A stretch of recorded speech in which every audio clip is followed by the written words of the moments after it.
you can only watch it for the first time once. It'll be interesting to see what we catch and what we don't. Did you ever play the video game Mass Effect? This is where Babylon 5 is becoming Babylon 5. That was great. I love that. 100% completely accurate, definitive ranking of Babylon 5. I love it so much.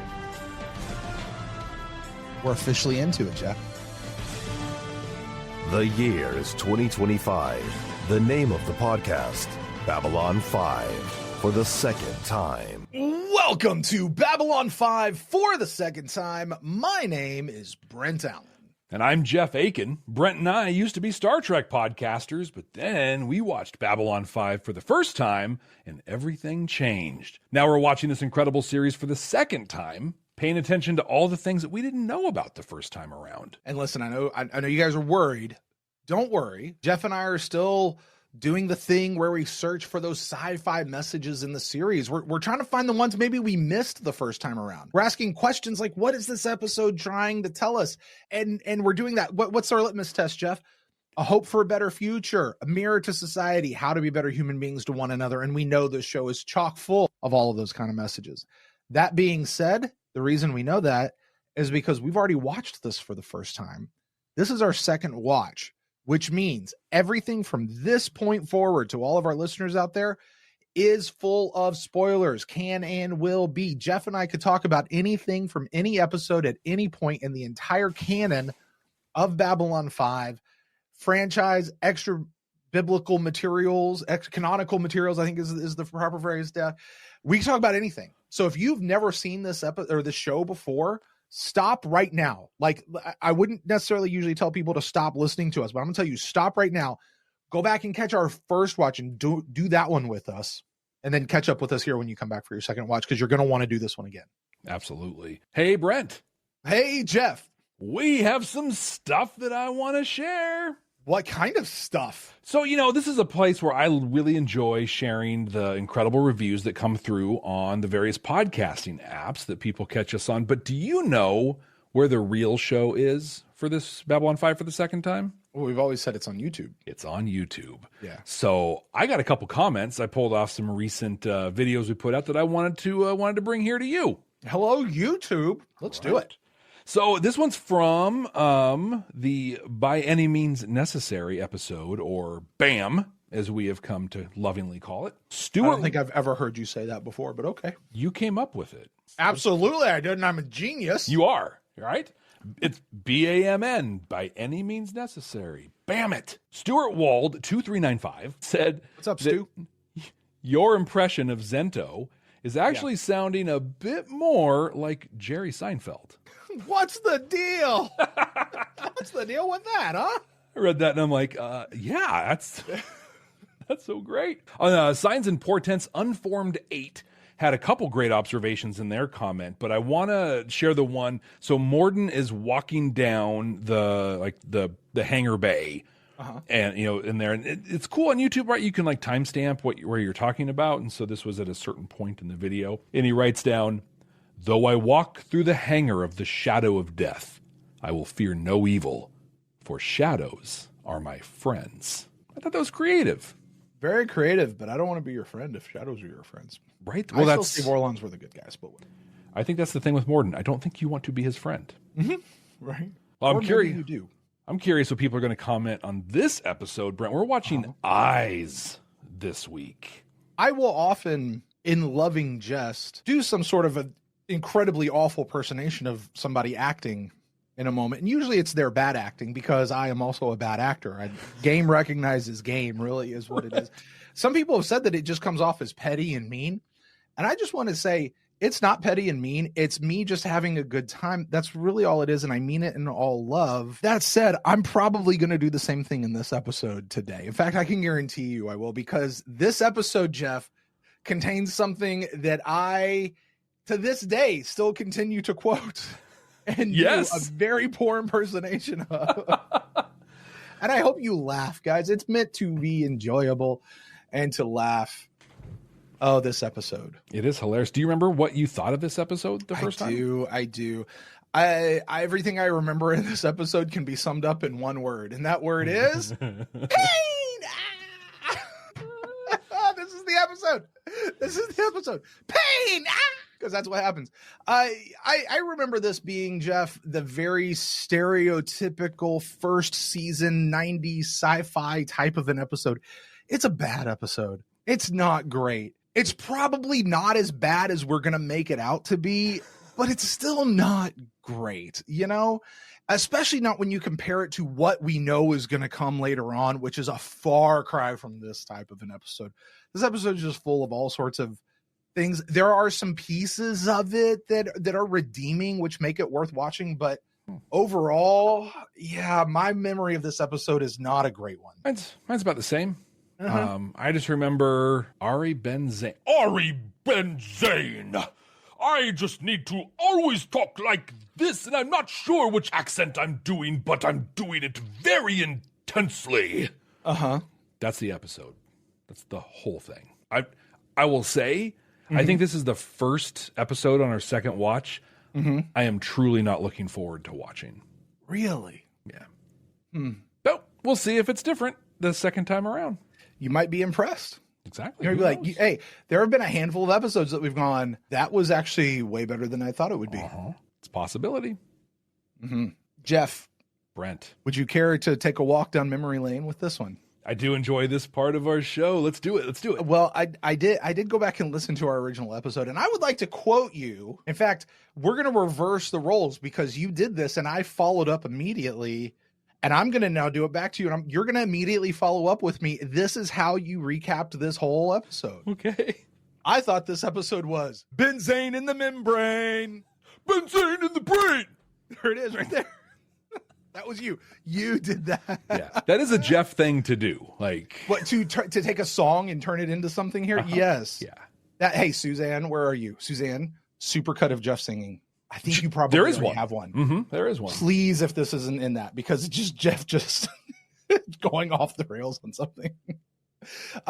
Jeff, you actually said that you, despite all the negative of this episode, you really loved the Garibaldi, Lanier, and Ivanova stuff. Oh, okay. In this episode. This is the episode where we get the motorcycle build.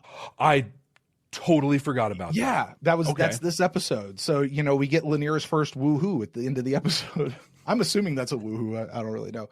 But we also get we dive into Ivanova's past with her mom and everything. Lanier doesn't know either.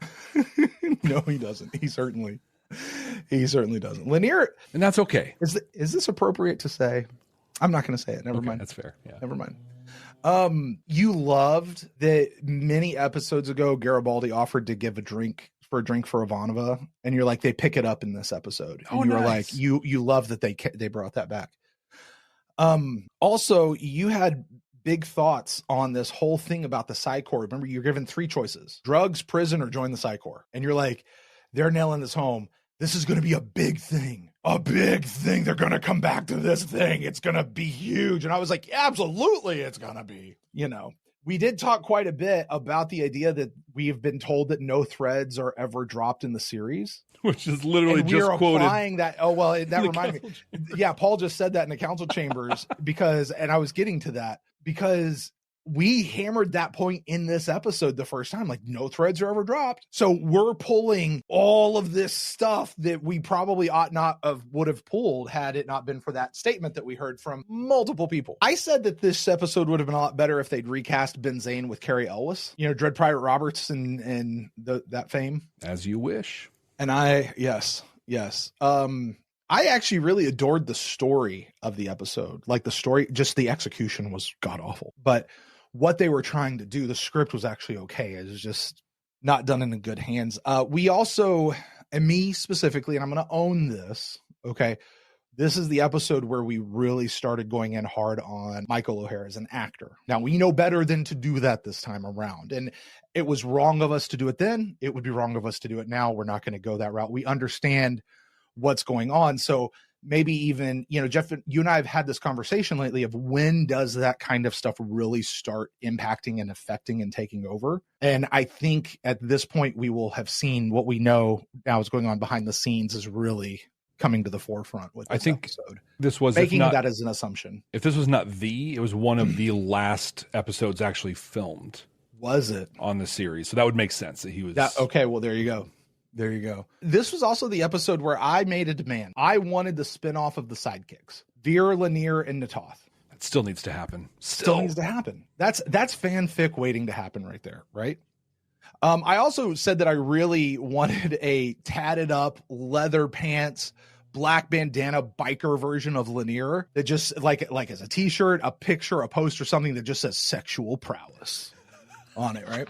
I got to tell you though, I'm listening to us talk about this and I'm just sitting there thinking, man, if I was any kind of a visual artist, I would make this picture. I would make this poster and like hang it up. Just Lanier, just biker Lanier and just sexual prowess over. That'd be great. It'd be so good. I was all aboard the ship of Garibaldi and Ivanova. Oh yeah. You were not. No. I'm curious going into this episode, seeing how I feel about that now. Jeff, you know me. I'm not a person that likes to put everybody into a relationship. I just felt like these two had something where they could have played off each other. I'm curious what I'm going to think about that going in. I have no idea. Obviously, they never get together and they shouldn't ever get together. But anyway, you also pontificated quite a bit. Current event not intended there. Oh wow. Yeah, sorry. I don't plan on doing that today. Yeah. So anyway, but you really went off on how ill prepared for this leadership role that Sinclair was heading into this. You had a big long stretch of the conversation. We did ask Jeff a question. At what point could we consider ourselves to be veteran Babylon 5 podcasters? Oh yeah, the community answered that pretty fast. Yeah. Which I think we have passed that spot. We can, if you and I were to stop podcasting today, we could confidently call ourselves a veteran Babylon 5 podcast. Yeah, and anyone who pushes back, we watched all the movies. We watched Crusade. We read some of the books. We read some of the books. We talked about some of the books. We did a whole episode. We did on the autobiographies that aren't even in. I just recently completed Claudia Christian, her autobiography. Yeah. You shared that one. Pretty awesome, interesting anecdote. Oh, there was more than that. But yes, I shared the one. We also wondered if Bester was going to be coming back, if he was going to be a thing. Because he gets mentioned, right? He gets mentioned a few times in this episode. I wonder if he's going to be a thing, Bester.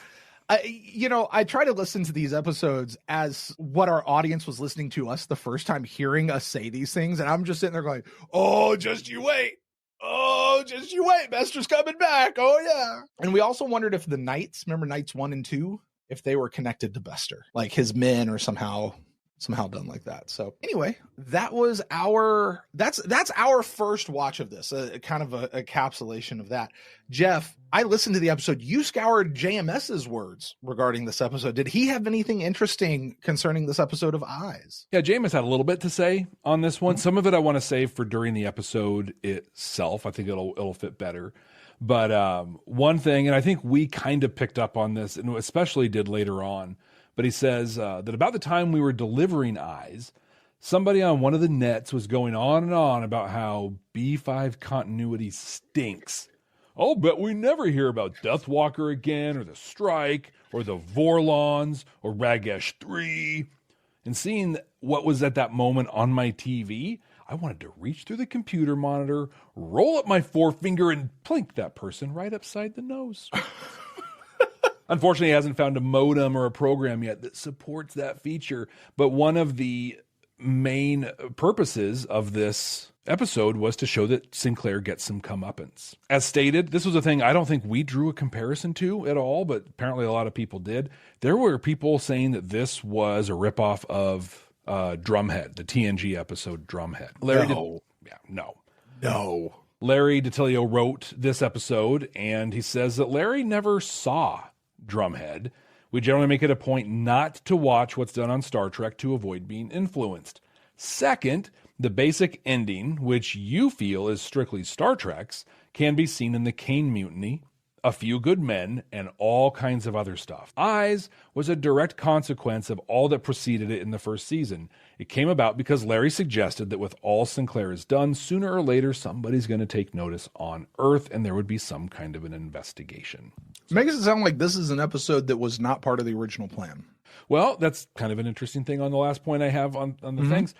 This episode would be kind of a Cliff's Notes guide to season 1, hitting the high points for those who joined the series later than those who were here from the beginning. You know what we call this, Jeff? It's a clip show without being a clip show. That's what it is. Yep. We said in our first thing, this was kind of like a clip show. Yep. brings everybody up to in our speed. first thing. I didn't know enough to be able to like think that was a thing to bring up. But yeah, we actually said that first time. High five us. Right. See, I've gotten this down. It's to me, it's always on this side now. Like, you know what you love? The Everybody opposite. loves two high-fiving white guys. Like Through the internet across a screen. That's it's so good. Well, Brent, that's what I got from JMS. I've got a couple more I'll hit during the episode. So what do you say we dive in and watch the episode?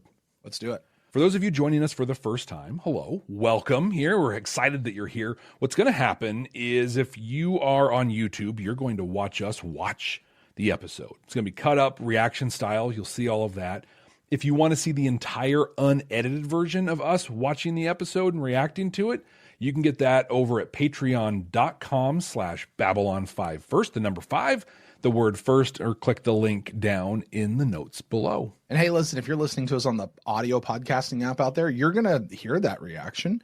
And then we're going to meet you on the other side where we're actually going to talk a little bit more about this episode and any new messages that we might have uncovered and any new feelings and thoughts we might have had towards the episode. So, Jeff, let's do it. Let's put our eyes on this episode. You're fired. Accessing file.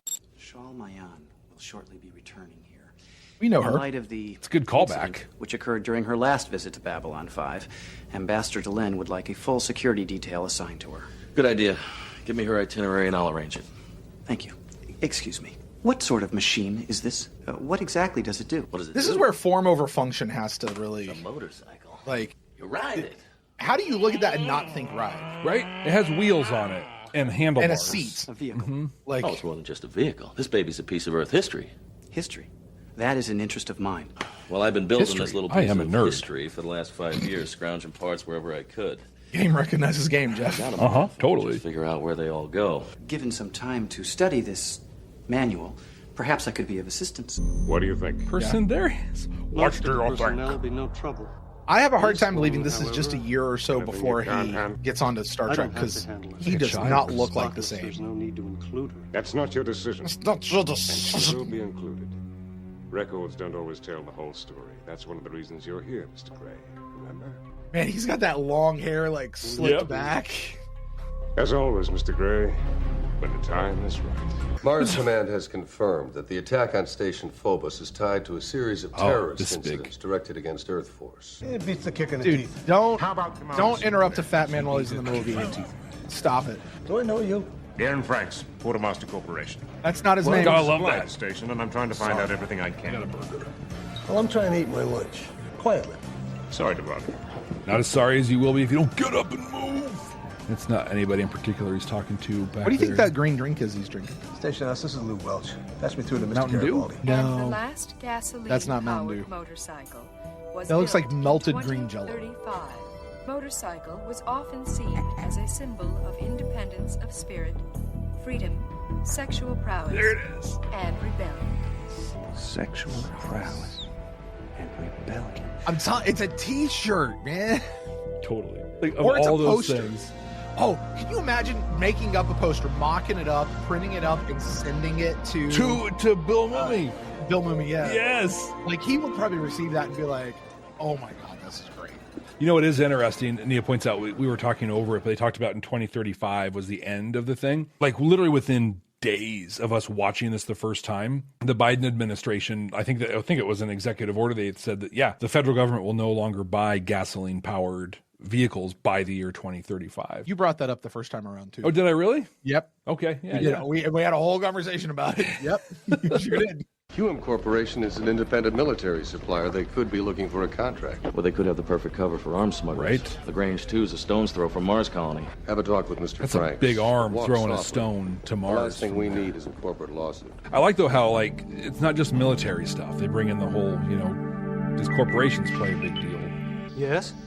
I think it's safe to assume if things hold out the way they are right now, we will still be buying gas-powered He's not in. vehicles. And I feel like the electric vehicle movement has taken a step. A moment, please. It's interesting he wasn't wearing his gloves right there. Yeah. He wasn't in public, so he didn't need to, but for the Psychor books, like that's just they wear them. what's the other pin on his other lapel? Oh, in the suits they often just Frank's wear business agents for pins on Quartermaster both lapels. Corporation. Is that It's a correct? style. Yes, we're hoping to get a military Hey, supply I just contract like with there's the Babylon Psychor 5. one, but where's the other one? Why haven't you spoken with I wonder Commander what the other Sinclair? one is. You've been here for 3 days. Aaron, This is... Mr. Garibaldi. Mr. Garibaldi. Very good. You know me?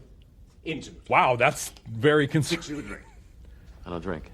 Really? Good. You know me intimately. It's a vile habit when Biblically? abused. Makes a soldier weak. Gets him in a lot of trouble. You're starting to irritate me, Mr. Franks, and I don't like being irritated. It gives me gas. The name isn't Franks.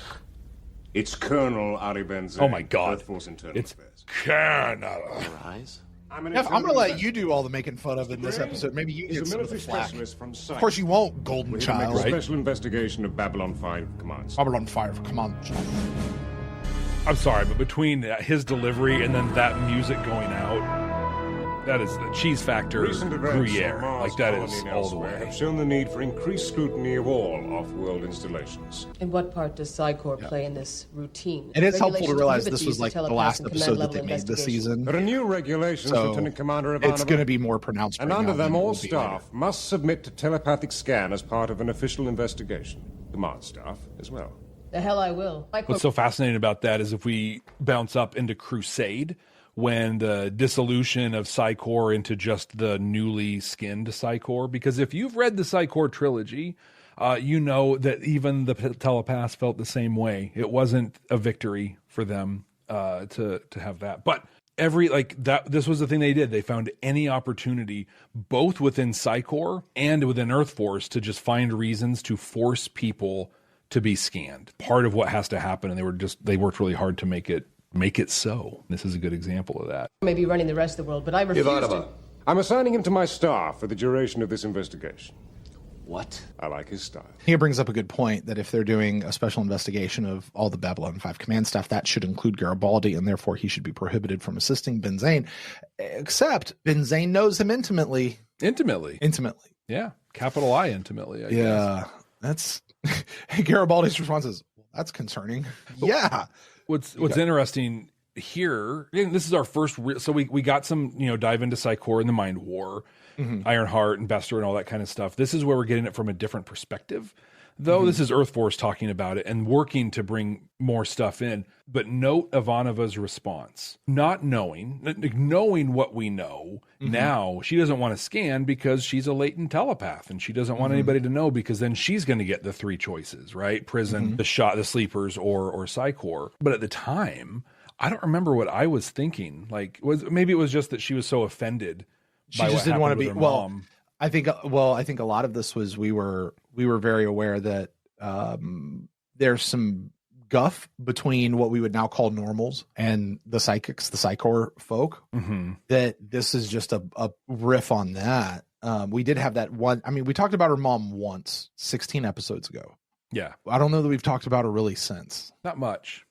Came up in the Mind War, but I mean, bloop. I think, yeah. Yeah. No, there's no problem. Then Mr. Garibaldi's second can handle it for a few Lou minutes. can't handle I need him to expedite this matter. If he's the second, but it's other dude. I'll present you with an interview schedule. Sure. Oh, I wonder, because other dude who ends up shooting Garibaldi in the back. I don't know if this will ever pay off. I'm just going to tell my own story here. Okay. But this is part of the whole plan here is to get Garibaldi out of the security thing to give that guy time to rewrite routines, plant bugs. They're already preparing for the coup that's coming in a little bit. So they just needed to give him time. So they're all on the side of Clark and all those guys. Yep. Ready to go. Interesting. Earth Force law. He's getting ready to pull a Sinclair. You're not happy about this You mean where he goes and investigation, reads? are you, Mr. Garibaldi? Do I have the Colonel's permission to speak freely? Well, then perhaps I could begin the work for Yeah, you. this is With Ambassador Delenn off station, my duties are small, and it would be good to be of use. Okay, fine. I'll clear you for access to my quarters, but if you damage anything, I assure you, I will exercise extreme caution. Stand by. We'll be right back. Are you ready to take your Babylon 5 for the first time experience to the next level? With our exclusive Patreon, you'll get access to all kinds of cool stuff that you can only find there. Our recording notes, unedited reaction videos, an exclusive Discord community. And you can even be listed as a producer of the show. Plus, we even offer exclusive meet and greets and hangouts. You won't find this kind of experience anywhere else. Get all these amazing benefits, plus the opportunity to interact with other fans from around the world. It's being part of a huge community where everyone shares the same appreciation for Babylon 5. Subscribe at patreon.com/Babylon5First. That's the number 5 and the word first to get access to these incredible benefits. That's patreon.com/Babylon5First. We can't wait to see you there.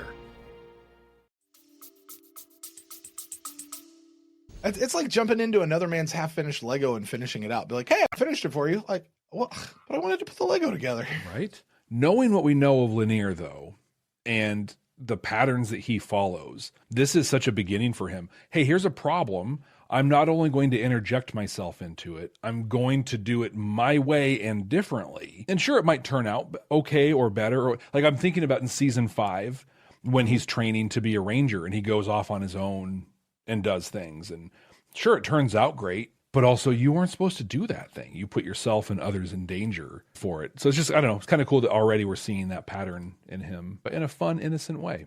That's okay. So stop. So where else do we see him do that? Almost everywhere. Like he very often takes a thing and just like does it his way, or, you know, comes up or pushes back on a thing, or I don't know. He's just Lanier believes he knows the way that things are supposed to be done and does them that way. It's one of the things that Delenn spends the entire series trying to break him of. Yeah. Interesting thought there, Jeff. This is why the second watch is so much better. I give you my word. I'll respect your personal privacy. The only thoughts I'll be looking for are those concerned with your duties in Earth Force. She's about to throw something in his face. I'm certain you have nothing to fear. Mr. Gray, I'm grateful. That's the first time she's looked at him since he walked in that room. When that purpose includes scanning my mind to prove my loyalty, it's not only invasion of my privacy, but my honor. Yeah. As for fear, if you enter my mind for any reason, I will twist your head off and use it for a chamber pot. Yes. If you'll excuse me. Grind your bones into flutes for our children, twist your head off, and use it as a chamber pot. So good. Oh my God, so good. I know we talked about this a lot in our first time thing, but like he's legitimately trying to form a connection with her. But like you said, he's chewing those lines up. He got so intense. Like what I want to believe is he was like, hey, I'm going to reach out, try and connect a little bit. But then like her ignoring him just like touched something off where he's just like, no, you know what? I actually have a great deal here. Like I turned out awesome and you're going to listen to me and acknowledge. Like he ended up going way too far because he just is passionate about who he is. Mm-hmm. And you know, I think he was being very sincere. Like, I'm not going to go any further. This is going to happen and he's going to want this to happen. Also, he was assigned to making this happen. So what do we got to do? But I do feel like he was being very sincere. I do too. Like, this is going to happen. It can hurt or not. It's your choice. Although that sounds much more like a shakedown than anything else. Listen for this in the context of what we know is happening right now with Clark and Santiago and all of that stuff. So happened in the past year, from Ragesh 3, Deathwalker, the Docker strike, Jason Ironheart, to the sabotage attempt during the president's visit. He's questioning every major command decision you've made. Let him. They're all sabotage event during the president's visit. Yeah, president came to deliver the new this was Survivors. This was Survivors. Oh, with Liana. That's why she was there. Got it. Yeah. Okay. Because I was sitting here thinking, like, do we see that episode yet? We did. Yeah. Okay. Easy on the record, and they've all been approved. Well, that won't stop them. You know how eyes work. They're like judge and jury. They twist the facts to their own satisfaction and always assume you have something to hide. All right, Jeff, what is that? Is that haze, dry ice, or what else causes? Oh, it's just a fog. It's fog machine, dry ice. Or is that done in by the? Oh, it's real. I think it's real. Mama? Okay, so pause. I want to watch this scene because I posited a theory. Okay.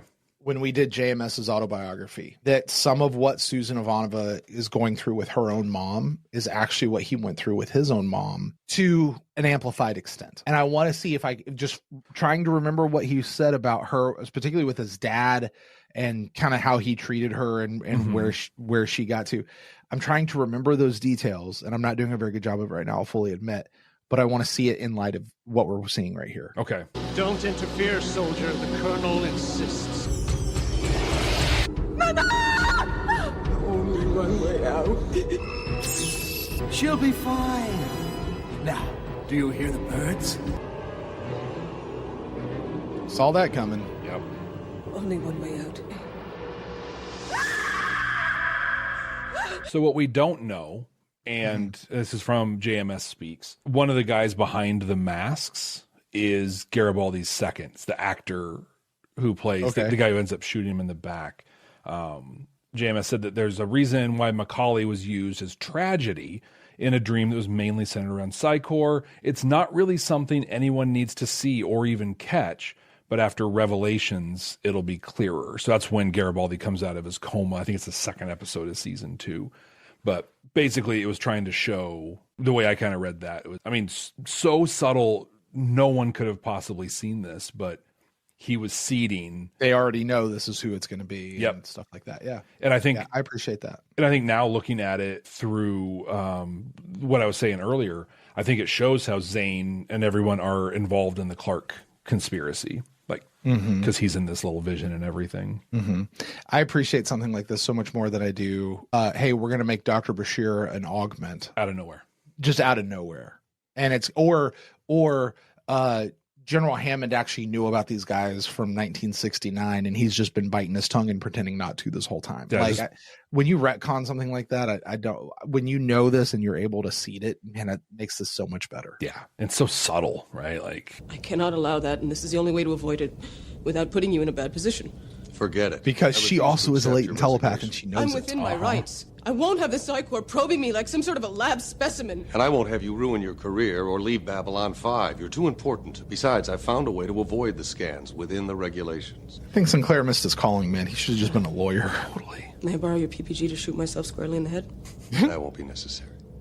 This time. I also checked Earth Force law and the opinion of the Senate Military Bureau as to the interpretation of them. They clearly state that telepathic scans are allowed only to determine the truth of specific charges brought in an internal investigation. They are not meant as a blanket for loyalty checks. You son of a... Interpreting regulations for a senior officer could be considered insubordination. It could also be considered my job. I am simply exercising command privilege to officially question a new regulation as outlined by Article 35 of the Earth Force Code. Very well, Commander. We'll play your game for the moment. Harriman, you're dismissed. But this is my room, sir. Mr. Garibaldi, you will join me as an official witness to this. Okay, let's have this conversation. Anyone else on this station besides Sinclair and Garibaldi has this kind of pushback on Benzane, it is going to be unsuccessful, right? Absolutely. Basically, and this is the real crappy part of this. Anyone who's not the white front and center male of the station. Yeah, exactly. Any of the aliens come at it, nope, you get nothing.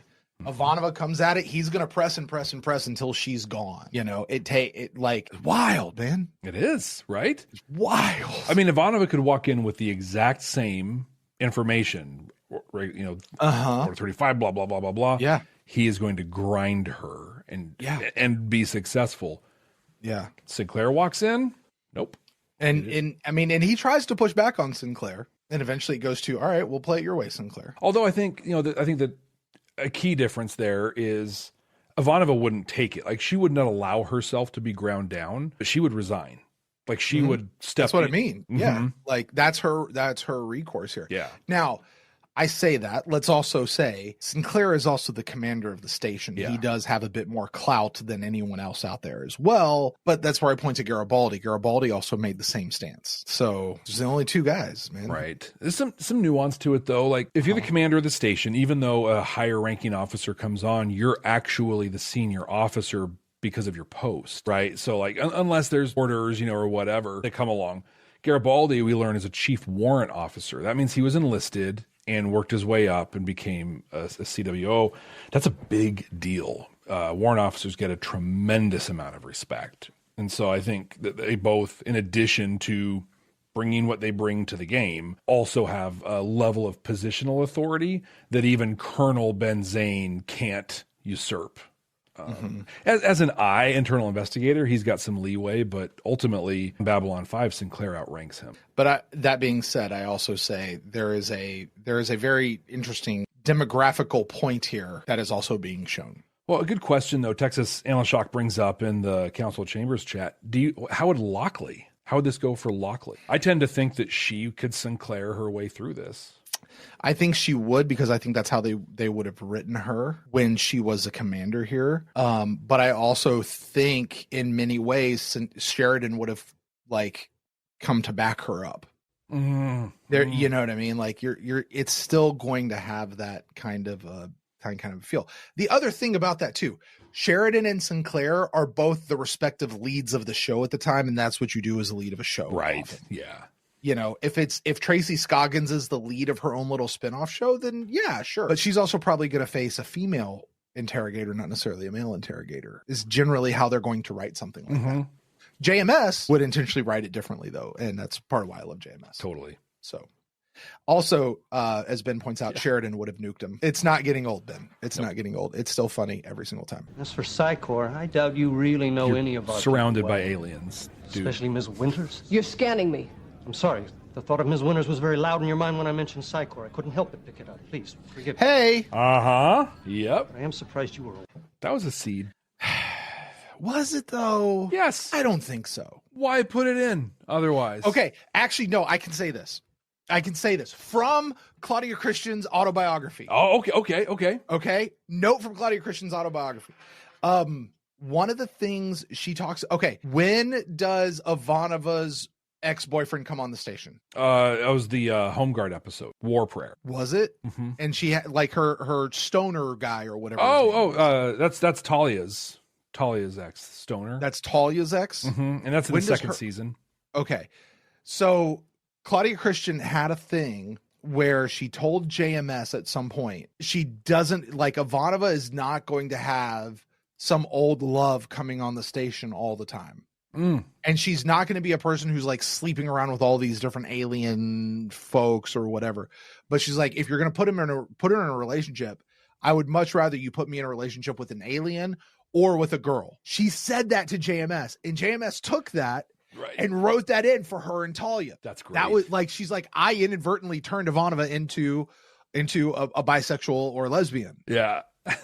Now, if that conversation happened prior to this episode being written, 100%, then I will agree with you that that's a seed. If not, then that's just, we have an established relationship here, and that is no more of a seed than Garibaldi and Ivanova being a seed. Okay. It's on that same level, or otherwise, yes, I'll give it to you as a seed. That JMS is already been like, okay, we're going to go there. This is basically, it could be basically, hey, so we have someone on the DVD cover who is a telepath and not involved in this episode about telepaths. So let's just remind you that she's here. Yes. Yeah. Her name's in the credits still. So yeah. Also, Texas Anla'Shok points out that JMS might have been actually planning to do it anyway. Which is entirely possible. I'm just, from Claudia Christian's perspective, she said she was the one who might have inadvertently turned her own character gay.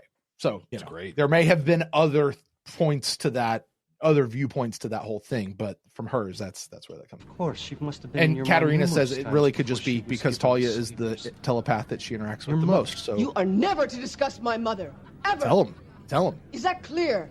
As of this moment, I'm relieving you of your command pending a full inquiry before a military tribunal. What? You heard me. I'm assuming command of Babylon 5. As of now, I'm in charge. I would feel like if he were to relieve him of command, it would actually go to Ivanova and not him. Yeah, I agree. What's your justification for this action? Beyond the fact that I'm working with direct authority of the Joint Chiefs, I also outrank you. As I'm bringing specific charges, the regulations on telepathic scan now apply. We will reconvene here in 1 hour to continue this. Doesn't he actually have to, like, file? What? Yeah. What makes him... What is bringing charges? Just because I say I am now? Mr. Sinclair will be confined to his quarters. Yeah, that's part of why he needs the hour before he does the thing, is he's got to go file the paperwork. I'll have to go directly to HQ, see if your sources have uncovered anything I've been saying. But first, get to the dome. Ivanova, take it to the dome. I'll expect reports from all your stations by 1700 sharp. It's the email. It's the email that says, "Tell me what you did this week." It is. That's what that is. I've always been proud to be a member of Earth Force, but right now I'd sooner serve them in Bari. At least they've got a sense of honor. I'll tell you what, I'll meet you in the casino in 10 minutes. I gotta check something It's some out. interesting, In the like, meantime, just stay cool, all right? kind of unintentional foreshadow to when Sheridan's like, I can't wear this uniform anymore. I used to be proud of being in Earth Force. I used to be proud of this, and with what it's become, I cannot be this anymore. Holy cow, that hits close to home to me right now. Command in the Senate. Remember Bester saying he'd see you again after what happened with Ironheart? Well, I smell a con job here. I'd bet on it. Bester said I hadn't heard the last of him after his partner was killed on Babylon 5. Maybe the Colonel is his way of getting revenge. But what can I do about it? Jeff, This is all I am circumstantial. 100% with you right now. This is all connected. Yeah. Clark, The Shadows, Psycor, Ben Zane. Yep. This is, what is eventually going to become Night Watch, and how Night Watch, I mean, what Ben Zane just said, I'm going to talk about this a little bit more later. What Ben Zane just did is fascism. I don't agree. It's You're a gone. fascist way. Yeah, it's also, hey, all of these things that you have protections for, I don't care. I'm going to find a way to get around it. And you're going to be this just because I say you are. I'm going to now bring charges just because I say I'm charges. You are now doing this because I say you are, without due process, without day in court, without any of these things to go through those processes. You just are because I say you are. This is fascism. This is how it works. This is what it looks like. We're seeing it here in this microcosm where we will see it explode right come season 2, season 3 with Night Watch, with Mr. Wells when he comes on board, with all of those folks, right? The voices of authority and all the with Chicky. Exactly. Yep. With Chicky. So yeah, we're seeing it here. This is all connected to that, and I see that more clearly now than I ever saw it before. Great call, great pickup. Big problem. Ivanova. That's the second time he's been Ivanova. Can't leave her unsupervised. Oh, he's doing season 2 credits. Look at her. Ivanova's going to fight the whole Everybody. Bar. Everybody. See, this is why the casino set is no longer, Jeff. Ivanova destroyed it. Are you going to arrest me, at the Garibaldi? end of season 1. Wait. When they I filmed want to live this. to see the future. Okay, I surrender. Great. Oxy pills. Help you pull yourself together. Oxy, wow. Man, his last shot. Clean up this trash. Well, we hear about these 1 or 2 more times. We don't hear about those a whole lot often after Right. this. Commander. Mr. Gray, I thought I'd find you here. Jeff, Ben brings this up, and this is specifically, I'm pointing this at you, sir, who was such a defensive Bester at some point. You're seeing now why one of the major things we were pointing out about why Bester is bad. He is in on Santiago's assassination. Bester is in on the assassination, Jeff. Yeah. And Garibaldi getting shot in the back. He's a part of that. So yeah, while we may not see him for a while, he's got his fingers in all the bad stuff going on. I never said he wasn't a bad guy. I said all the bad stuff he did, the crew on Babylon 5 didn't actually see, and so they are treating him in a way that's not fair. Like, they're treating him based on what we have seen and know of him. Keep defending it, Jeff. Go ahead, man. Until I'm proven otherwise, right? In Mind War, yeah, there was some not great stuff. Not enough to treat him the way Zach does in the future, but there was stuff, and I admitted that. All right, fair enough. But yeah, he is clearly a bad guy. That's like to feel the acoustics of a room. Until in the before books, they he kind of blow becomes scan. not one. Weird. Talent is a delicate thing. Hey, we get a second Talia Winters I reference imagine here. you're very good at it. That's probably why Mr. Bester assigned you to this job. You must be mistaken. I don't know him, at least not personally. Odd. He and the Colonel are very good friends. Maybe you're scanning the wrong people. I like that.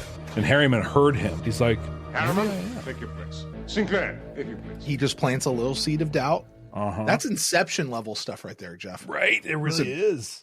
Whatever criticisms we have of Sinclair in this episode, not Michael Hare, Sinclair in this episode, that's a master move right there. Yeah, that was really good. What's interesting in the Psycor trilogy, the second 2 books are really about Bester.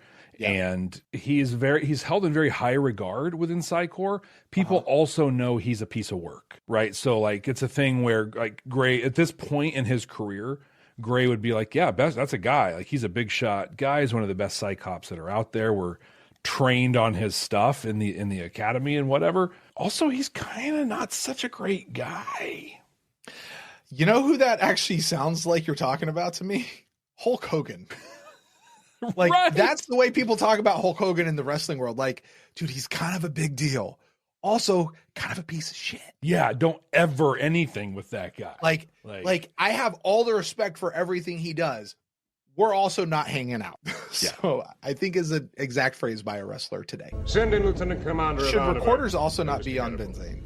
You'd think, but that's not back then. He's the police. This don't do interview anything will wrong. cite specific charges against Mr. Sinclair, and he and his staff will submit to telepathic scan to determine the validity. How is this a trial? We've officially brought charges, and now we're in an... And what we've heard from Zane is he's going to put him in front of a military tribunal. Tribunal means 3 people. And what Article 35 or 38 or whatever said that Sinclair brought up, 5 senior officers. We're still sitting here with Zane. Absolutely insane. If this is still a fact-finding mission... I won't be scanning you deeply, but only verifying your responses to specific questions. Here's the thing. If this is just a fact-finding mission and you're having this interview for the sake of the fact-finding mission, fine. But he's talking about determining the validity of charges. Yeah. Like, that's trial is what you're doing. If I were to ask you why you turned a routine investigation into a personal hunt for my scalp. You flatter yourself, Sinclair. Do I? It must have stuck in your craw when you were passed over for command of Babylon 5. Right in. Passed over for a hotshot without any real leadership ability. Sinclair, I'm warning you. There was nothing you could do, of course, until your friend Bester thought of a way to get even, for you and for himself. You're insane. Maybe I am. Maybe it's crazy to think that Earth Force still respects honor, freedom, and human dignity when a maggot like you can spit on some of the best officers I've ever served with. All for the sake of your own ambition. My God, man, I'll have you before an execution squat for this. Yeah, they'll kill me for this. I face death on the line. I deserved it. But thanks to those damn Mimbari, you got... Michael Harris trying to hold a face there that he's really struggling with, man. But you won't be doing their bidding much longer. I'm commander of Babylon 5 now. And all your lies won't change that. It's you who's lying. Yeah. Here we go.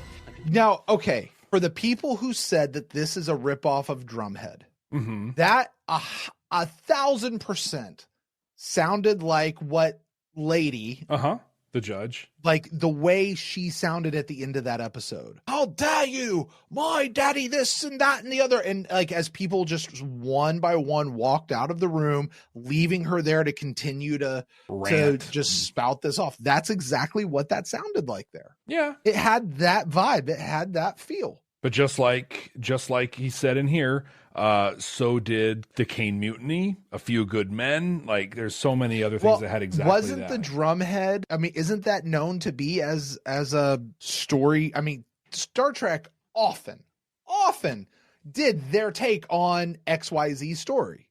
Exactly. They did their take on Moby Dick. They did their take on whatever. Was Drumhead not their take on Citizen Kane or one of these? I think Drumhead was known to be one of those takes on another story. Yeah, the Kane Mutiny, probably. I could see that for sure.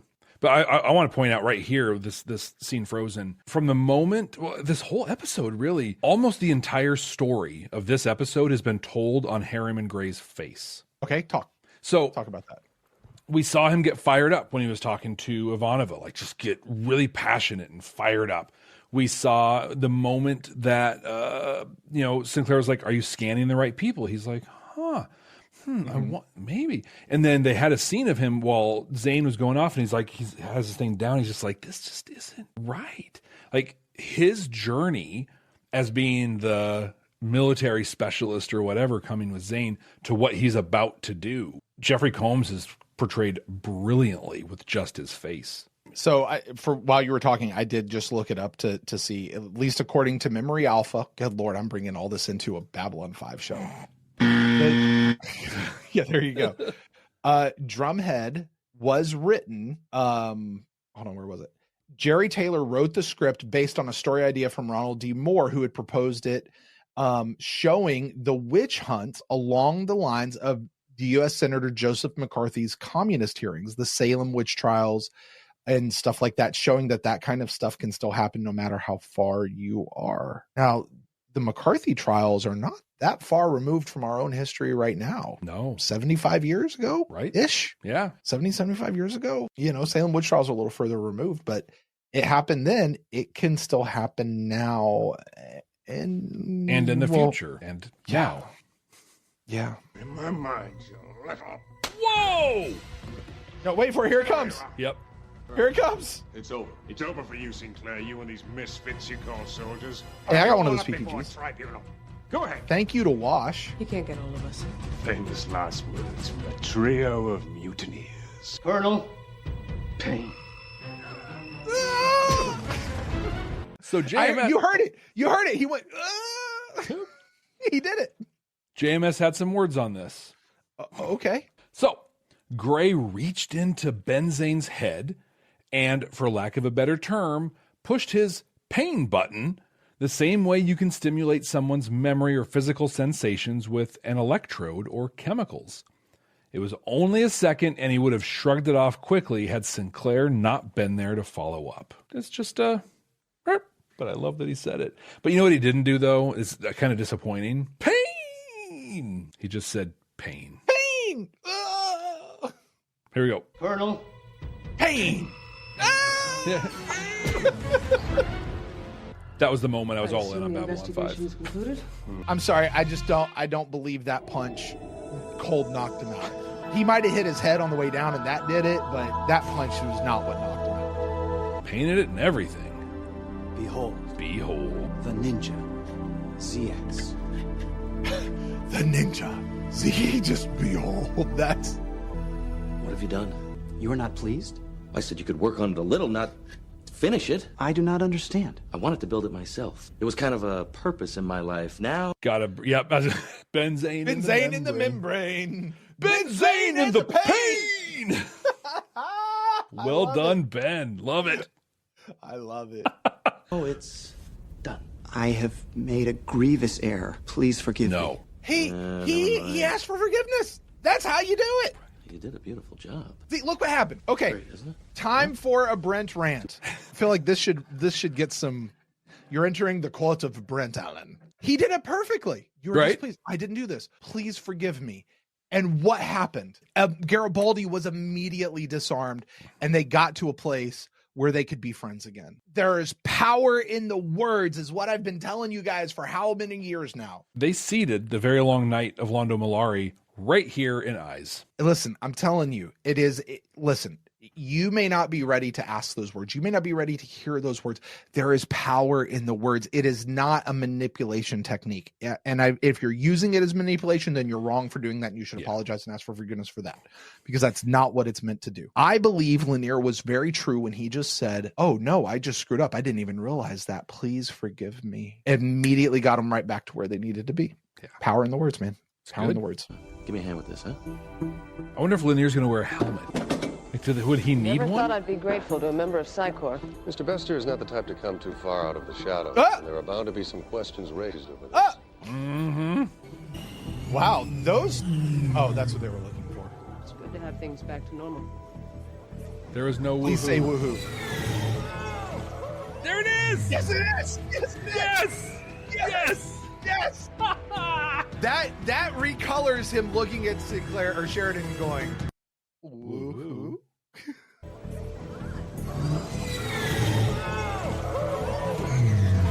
It was totally Lanier doing it too. Because you heard Garibaldi before go, wow! Uh-huh. Woohoo! You heard it. It's so great. Also, neither of them were wearing helmets. Well, you didn't have gas in there. You didn't have to worry about a helmet. Oh, because it's gas that has to do with. It's gassed up. All right, Brent, we just watched Eyes for the second time. What do you got? Jeff, this is an episode, while I still feel had its issues with its execution, this is an episode that is so prescient and reflects so much more of history, modern history unfolding before our eyes, not just in one country, but in multiple countries around the world. Mm-hmm. Okay, I just want to be very clear. While I am certainly very close to being connected to some of this right now, this is not the only place we're seeing this unfold. Okay, this is an episode that has. I really wish that it was treated better. The script. I will repeat what we said the first time. I love the story for this. It is a well done script. Unfortunately, I continue to feel we were in the hands with better actors Okay. With, listen, Michael O'Hara is presumably at the peak of his illness right now. Okay. And it affected everything that's going on here. We just have to call it out for what it is. All right. Whatever's going on with this guy who's playing Ben Zane. Just, I mean, you had two guys in the worst possible shape they could possibly be, bouncing off each other. You put this into the hands of some better actors, and listen, maybe the hands of a better director. I don't know. It's so hard for me to say how much of this is acting versus directing. And, you know, sometimes you take what you can get as a director, not of film, but of stage. I can tell you sometimes it's just, listen, that's the best the actor is going to give me. And that's what I got. You know, I can't get more out of them because of reasons. So, yeah, but I have a lot more respect for this episode now after this watch. I think the thing that really impresses me the most about it, though, is how this episode is so intricately wrapped into the rest of the story of Babylon 5. Yes, absolutely. You know what I mean? Like, there are things in this episode that if you don't know what's happening and what's coming, this passes right over you, like it did for you and me the first time. Exactly. Knowing what we know now, and Jeff, I'm glad to be able to have you. I'm glad for our council chambers who are joining us live, who are commenting, being able to be like, hey, here's this and see how this wraps into this, and going, oh my God, it's all right here. Yeah. Oh my word. And this wasn't a JMS written episode. Pretty incredible. I think what this episode does so well, you know, we watched this the first time, we called it a clip show without being a clip show, which Babylon 5 does better than pretty much any series that we've watched. It's amazing what they're able to do. But this did both. This was a clip show. Hey, here's the first bit of season 1. Welcome people that are here now.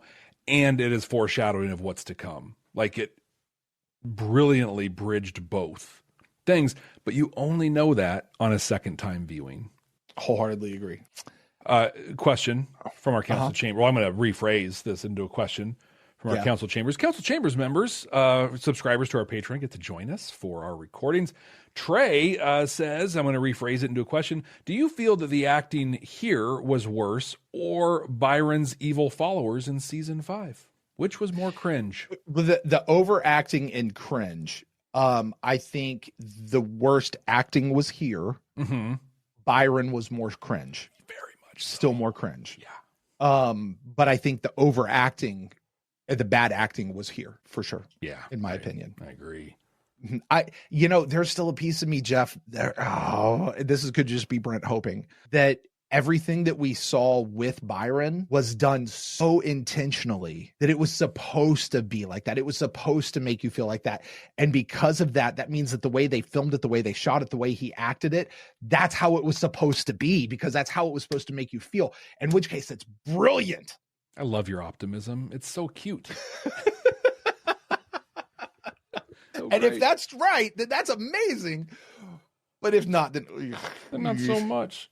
And it might be the part I'm dreading more than anything else about this rewatch. But when we watched this the first time, we each gave it 4 deltas for messages. Did you pick up anything on this one that you don't think you picked up the first time around? So when I re-listened to our original episode, I did not listen to the messages portion. A little bit I didn't necessarily want that to taint, like if I listen to the messages and go, well, yeah, those are the messages I found, and now I can't find anything new. I didn't want it to do that.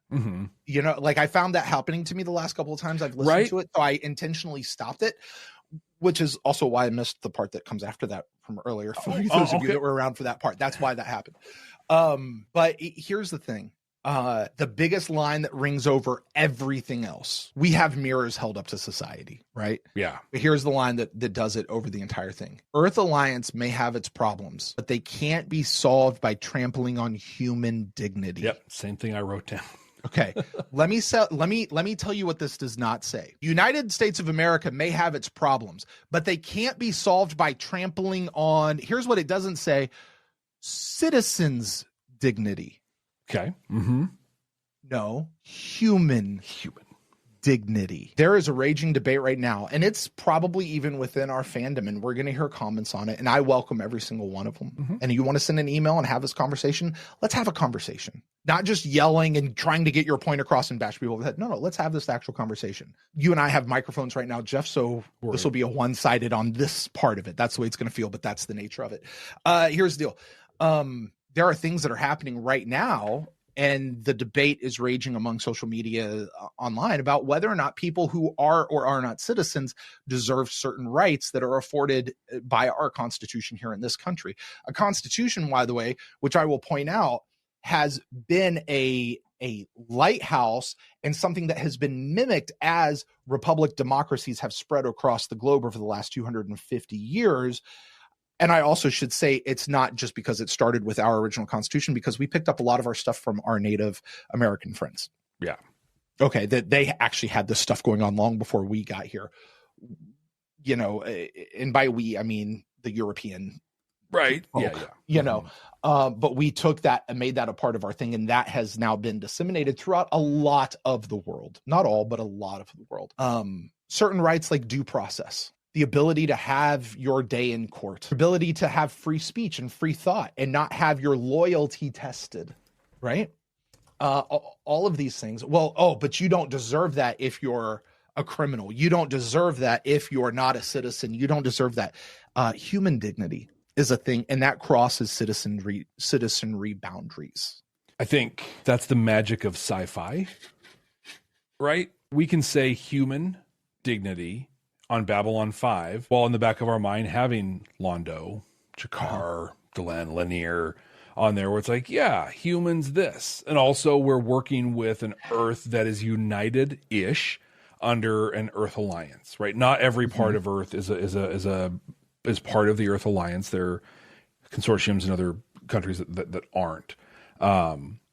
And so it can tell that story. I think what is challenging, and I'm not giving weight to anything here. I'm just kind of presenting the other piece of, if you take it down to the microcosm, then, you know, a human is what? Well, you know what? Now, I'm going to talk myself out of it right away, because there's humans on Mars, right? And Mars aren't part of Earth Alliance and stuff. But I think regardless of the dignity, not the dignity, but whose dignity question, you and I have had this conversation. I will never celebrate the death of a human being.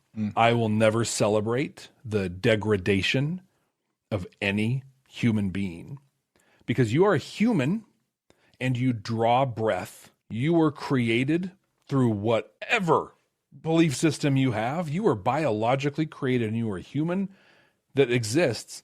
You are afforded dignity. Yep. Now, what you do with that dignity is up to you. But I don't get to, like, I don't know. We treat everyone with dignity.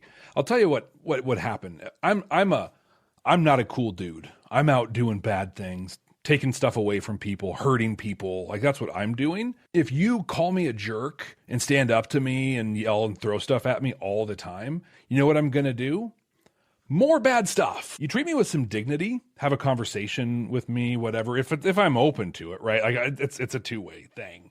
But I'm a whole lot more likely to hear you and potentially change my mind and behavior if you come at me with a shred of dignity with you. And that's why I will never celebrate degradation or harm or death to another human. I might be glad someone's not around anymore, right? But I'm not going to celebrate the death. We all have dignity. And I wrote that exact same line down because we have a history, a recorded history of almost 10,000 years globally, more than that, of trying to solve problems by trampling on human dignity. And how's that been working out? Not so good. Not so good. Yeah. And you know what? That being said, to afford everyone dignity, again, I will invite you, if you want to have the conversation, email us to babylon5first@gmail.com. That's the number 5 in the word first. And that's our actual email address. That's not a fake one that I throw out there all the time. Email us. Please. We would love to. We will have that conversation, a dignified conversation where we give you a chance to voice your thoughts. I'm not offering this, but I'm just giving it as an example. I've gotten onto Zoom calls with people who, like, we were emailing back and forth, and it was very important that they wanted to be heard. I wanted to hear what they said. I got a Zoom call with them. I'm not going to argue. I'm going to listen to what you have to say. You know why? You're human. You have dignity. I'm going to treat you with that, like, regardless if we have different opinions or not. In fact, I welcome your different opinions. I'm curious why you have them. You know, like, I'm going to approach it with curiosity. You might be completely wrong, right? But I'm going to be curious about your opinion. I'm going to let you give voice to that thing. Like, and Brent, you've had conversations with people as well. Like, We're very. And I want to reiterate what you said, just to stem the floodgate. You are not offering to do that for everyone out there. Correct. In fact, I'm not offering to do it at all. I'm just, as an example of we are open to the discussion. So yeah, we give this 4 deltas. I can absolutely see that. Yeah. I think it is just as prescient. And here's the thing, Jeff, we cannot do a show like this that tackles the topics that this particular show tackles without having these conversations. We cannot avoid them, and we will not avoid them. You and I have a definite viewpoint. Our viewpoint is not exactly in lockstep with each other and exactly the same. Nope. And that's okay. As it is not with all of our viewers. Right. So, again, we can have that conversation, and we welcome that conversation in a dignified manner. Mm-hmm. But enough to say, the scene specifically where Ben Zane just declares he's now bringing charges and that he can now do whatever he wants, and he can now dispose Sinclair from his job. This is the kind of stuff that our forefathers here in this country, in a way, fought to get away from, and provided provisions within our own Constitution and Bill of Rights to prevent that from happening. And it is something that we see being stepped on. Oh, hey, this isn't the person we're supposed to get. Take them anyway. Oh, this person is a bad guy because they were part of this. Why? Well, because that person said so. Yeah, it's dangerous. It's a dangerous ground we're on. Mm-hmm. And it's scary. It should be scary. Anyway, is what it is. Agreed. Sci-fi is meant to bring these things out. It is. That's why we're here. Yeah. And the fact that we were telling these stories back in the freaking 1990s and we're now seeing it again here is so sad to me. Well, it is, but also a long ways into this thing, but I'll bring it up anyway, right? Like the Minbari believe that we are all essentially manifestations of the universe, right? We're all connected to the greater universe.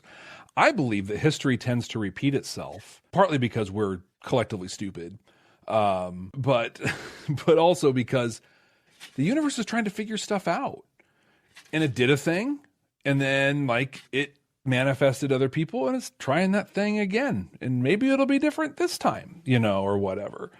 And I'm good with, I'm not good with that, but that's part of I'm good with that way of thinking. We're just trying to figure it out, and eventually the universe will figure it out. I hope that's so. Just not going to be today. It's just not today. Today is not that day. No. So yeah, Jeff, a lot of respect for this episode. Still not great. I don't want to go watch this one again because honestly, I don't like having to think about this whole lot. That's the other thing is I watch sci-fi. I watch stories like this to get away from this sort of stuff a little bit. But right.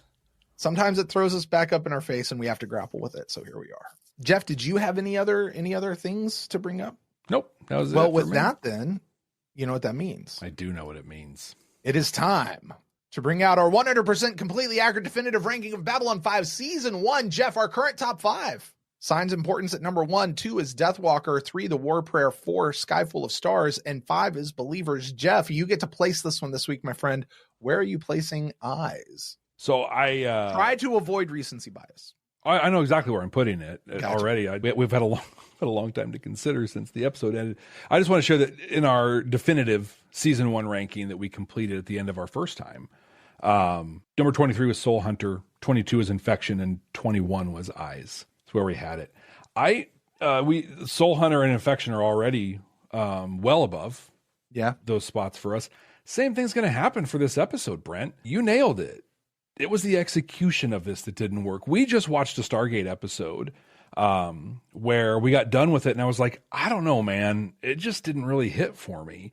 But the construction, the work, the writing, the direct, every piece of every bit of it, every piece of the production, amazing. Yeah. And as a result, it got ranked high, and that's where this is going to land as well. Now, I'll say it's not going to get ranked high; it's going to get ranked higher than I would have thought. And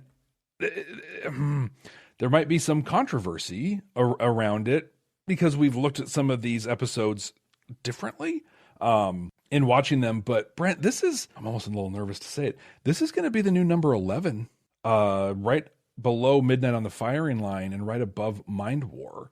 And almost entirely based on its ability to not only wrap up everything that has happened, but to literally chart the course for the entire Earth Force storyline that is to follow over the next few seasons. Does it? I mean, you talk about foreshadowing. Yeah.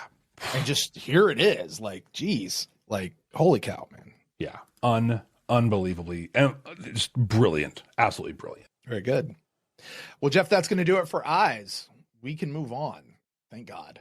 We have a brand new episode. Well, not brand new. We got another episode on deck for next week. Legacies, Jeff. Legacies. I want you to think back. Do you remember what your prediction was for Legacies the first time around? I'm just laughing because it was, I mean, God, we were so far off on some of these things. So I thought that a great leader from the Narn or the Centauri will have to do something dirty to secure their legacy. Yeah. But ultimately, to do that, either Londo or Jakar or Londo will have to completely compromise the other one. This was going to be a Londo Jakar episode, just kind of furthering their rift. Do you remember your prediction? I do. I said that this one was going to be about Sinclair and the Minbari, and we're really going to find out what's going on with his brain, the hole in his mind, right?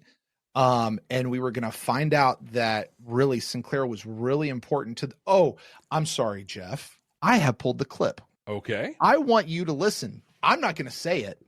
I'm going to let the recording speak for itself. Here we go. It's not just what they did to him, but maybe there's something about Sinclair himself that is really important to the Minbari. And Sinclair is part Minbari. That's it. Whoa. That's it right there. And it's a legacy. That was it. This was the episode. Now listen, you take your laurels, you take your crown, sir, for getting Sinclair is Valen. I couldn't get there without that, though. You paved the road. You're welcome, Malige. Because we, sir, are a team. High five. There you go. It's so dumb. If you're listening to this on audio and you missed what happened on video that Jeff and I just did, you're lucky. Go watch the video. No, consider yourself lucky. That was embarrassing. Just in every way. That was awful.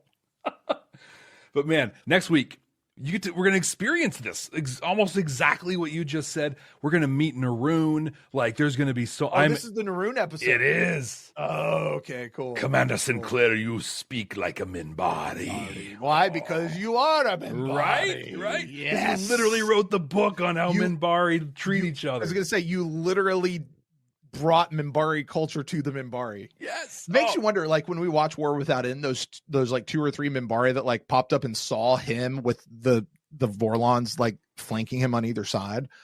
What were they then? Like if Sinclair brought what we know as Minbari to the Minbari culture, what were they then? Yeah. We'll have a lot to talk about next week. I'm super excited. We're going to do it right here. Thanks for being with us here today. Please be with us here next time because it's going to be a super exciting conversation.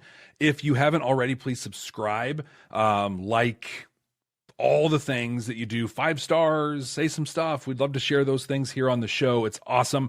The one thing that you can absolutely do, though, that means the world to us is to share this show. There is a massive Babylon 5 community out there in the world, of which we have some of the most shining examples of right here watching us now. Let's bring more of them in here to be a part of our incredible community. So we're going to watch Legacies next week. I can't wait. Until then, we'll see. Jeff. Yes, Brent, what's up? I mean, we're not some deep space franchise. The station is about something. You okay there, big man? That one didn't go as smoothly as the one the other time. I don't know what it was. I'm wearing different pants.